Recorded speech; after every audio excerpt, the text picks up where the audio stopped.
Como é o som do Sol? É uma pergunta bem simples, e vem com uma resposta mais simples ainda: o Sol é silencioso, é claro.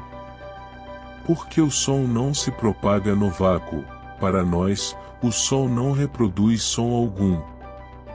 Mas vamos deixar de lado as respostas simples. E se o som realmente pudesse se propagar pelo espaço? Sem um gigantesco abafador cósmico entre nós e nossa estrela mais próxima, o que ouviríamos? O Sol cantaria para nós uma melodia encantadora em nosso céu? Ou seria um ruído cataclísmico tão ensurdecedor que seria a última coisa que ouviríamos instantaneamente? Os cientistas têm uma resposta. Através de espaçonaves como a Parker Probe, que atualmente faz órbitas rasantes ao redor do Sol, eles conseguem detectar os tipos de ondas de pressão e partículas emitidas pelo Sol, e converter essas ondas nos sons que ouviríamos se o espaço fosse capaz de tal propagação. E o que é interessante é que nem todos os sons emitidos pelo Sol são iguais. Em nosso cenário imaginário, onde o espaço de repente ganhou a capacidade de propagar som, agora podemos começar a ouvir o Sol aqui da Terra.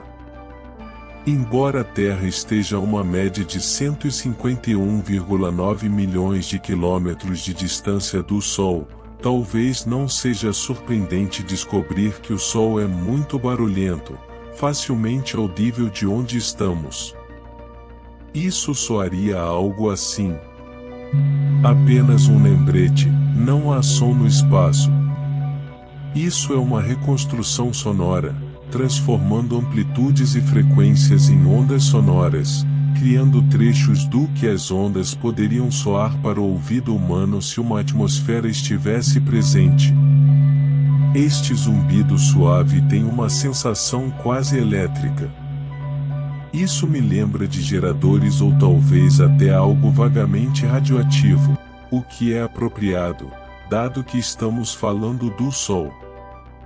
A fusão nuclear ocorrendo dentro do Sol equivale a 3,85 vezes 10 elevado a 26 watts a cada segundo, cerca de 1 milhão de vezes mais do que a humanidade produz em um ano inteiro. Todo esse poder criado tem um efeito previsível no volume do som que o Sol produziria. Na verdade, podemos considerar que é extremamente reconfortante que não tenhamos que realmente lidar com isso. As espécies provavelmente teriam evoluído sem ouvidos, já que a audição seria inútil. Se chegássemos mais perto da superfície do Sol, esse nível de som cresceria exponencialmente, com alguns especialistas classificando-o em 270 decibéis. Lembre-se de que os decibéis são uma escala logarítmica, portanto, a cada 10 decibéis que aumenta, o nível de som é multiplicado por 10. Para ter uma ideia de como isso seria alto, 270 decibéis é mais alto do que nossa atmosfera pode fisicamente transmitir. Existe um limite de som em 190 decibéis na atmosfera da Terra. Outros meios têm limites de volume diferentes devido a algumas complicações de amplitude de onda e níveis de energia, os quais não abordaremos aqui. O volume do Sol seria 100 milhões vezes maior do que esse limite. O Sol é realmente barulhento. O que é uma pena, já que alguns dos sons do Sol só podem ser diferenciados quando entramos nessa zona ensurdecedora. Quando o som do Sol chega até nós, muitos dos sons do Sol se misturam em um só, o que significa que perdemos algumas de suas fascinantes sonoridades. Para obter uma melhor compreensão do Sol, precisaríamos nos aproximar, entrando nessa zona ensurdecedora de ruído. Portanto, vamos ignorar o volume do Sol por enquanto e, em vez disso, vamos nos concentrar nos padrões sonoros. Se entrássemos em uma espaçonave e nos dirigíssemos ao Sol, logo começaríamos a ouvir uma diferença na uniformidade do som. Em vez de um zumbido constante, ouviríamos algo assim. Este é o som do vento solar. O Sol emite um fluxo constante de partículas carregadas que explodem através do sistema solar, e sua existência representa um dos maiores enigmas do Sol até o momento. É tentador pensar que esse fluxo começa dentro do Sol e se espalha para fora sob a incrível força de toda essa fusão nuclear. No entanto, na década de 1960, uma importante descoberta foi feita através de observação. Embora as partículas dentro da atmosfera do Sol, ou coroa, estivessem se movendo com uma velocidade média de 145 metros por segundo, as partículas fora da coroa estavam viajando a 618 metros por segundo. Isso significava que as partículas que tinham velocidade suficiente para escapar da superfície do Sol estavam se afastando em direção ao espaço, e algo na coroa do Sol estava hiperacelerando-as de velocidades subsônicas para velocidades supersônicas, projetando-as para o espaço. O que exatamente está causando esse processo ou mecanismo ainda é um mistério até hoje. A coroa do Sol contém um segundo enigma. Ela é muito quente. Embora você possa esperar que o centro do Sol seja a parte mais quente, e que a temperatura diminua gradualmente à medida que você se afasta do centro, isso para de ser verdade quando você entra na coroa. A superfície do Sol tem uma temperatura média de 5.600 graus Celsius, mas a poucos quilômetros de distância, a coroa repentinamente atinge temperaturas de até 2 milhões de graus Celsius. Algo na coroa do Sol está impulsionando o vento solar para o espaço, e algo está tornando as coisas realmente muito quentes.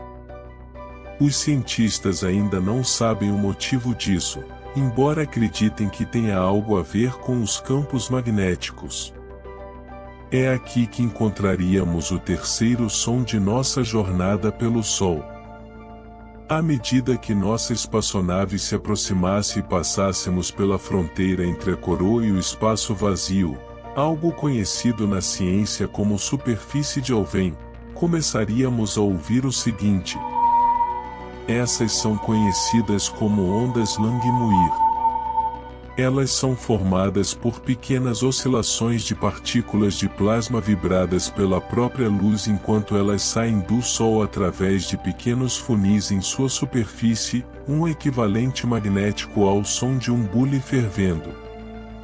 Nós entramos em um desses fluxos. Inúmeros desses fluxos se lançam da superfície do Sol. O exterior do Sol é coberto por ilhas de material quente que se elevam do centro da estrela.